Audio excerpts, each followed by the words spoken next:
বাংলাদেশ বিয়ানীবাজার সামাজিক ও সাংস্কৃতিক সমিতি ইউএসএ ইনকের ভারপ্রাপ্ত সভাপতির দায়িত্ব গ্রহণ করলেন সংগঠনের সহসভাপতি মুহিবুর রহমান রুহেল।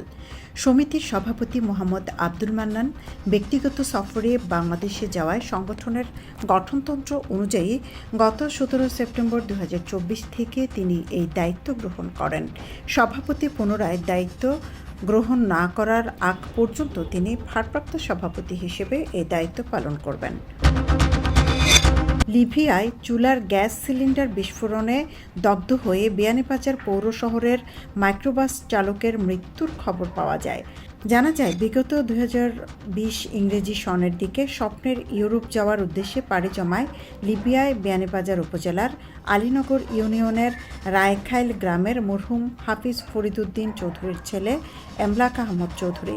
শুক্রবার চিকিৎসাধীন অবস্থায় শেষ নিঃশ্বাস ত্যাগ করেন তিনি। জকিগঞ্জে মসজিদের পুকুরে গোসল করতে নেমে এক যুবকের মৃত্যু হয়েছে। শুক্রবার দুপুরে উপজেলার বিলেরবন্দ জামে মসজিদের পুকুরে এই ঘটনা ঘটেছে। নিহত আমিনুল ইসলাম আমিন বিলেরবন্দ গ্রামের বাবুল আহমদের ছেলে।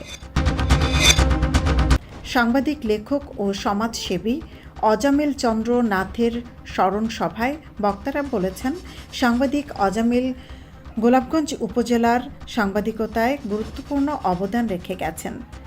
সৃষ্টিশীল সাংবাদিকতার জন্য তিনি স্মরণীয় হয়ে থাকবেন। এ সময় বক্তারা সাংবাদিকতার পাশাপাশি সমাজ সংস্কার ও শিক্ষার উন্নয়নে তার গুরুত্বপূর্ণ অবদানের কথা স্বীকার করেন। বুধবার বিকেল 3টায় গোলাপগঞ্জ উপজেলার থারাবহরে চন্দ্রনাথ পল্লীতে এই স্মরণ সভা অনুষ্ঠিত হয়। শাহজালাল বিজ্ঞান ও প্রযুক্তি বিশ্ববিদ্যালয়ের নবনিযুক্ত উপাচার্য অধ্যাপক ডক্টর সাজেদুল করিম ও কোষাধ্যক্ষ ডক্টর মোহাম্মদ ইসমাইল হোসেনকে শপথ বাক্য পাঠ করালেন বৈষম্য বিরোধী ছাত্র আন্দোলনের সমন্বয়ক ও সাধারণ শিক্ষার্থীরা। বৃহস্পতিবার বিকালে বিশ্ববিদ্যালয়ের প্রশাসনিক ভবন 2 এর কনফারেন্স রুমে এই শপথ বাক্য পাঠ করান তারা। নতুন উপাচার্য বলেন, বিষয়টি পরিকল্পিত কোনো শপথ বাক্য পাঠ না।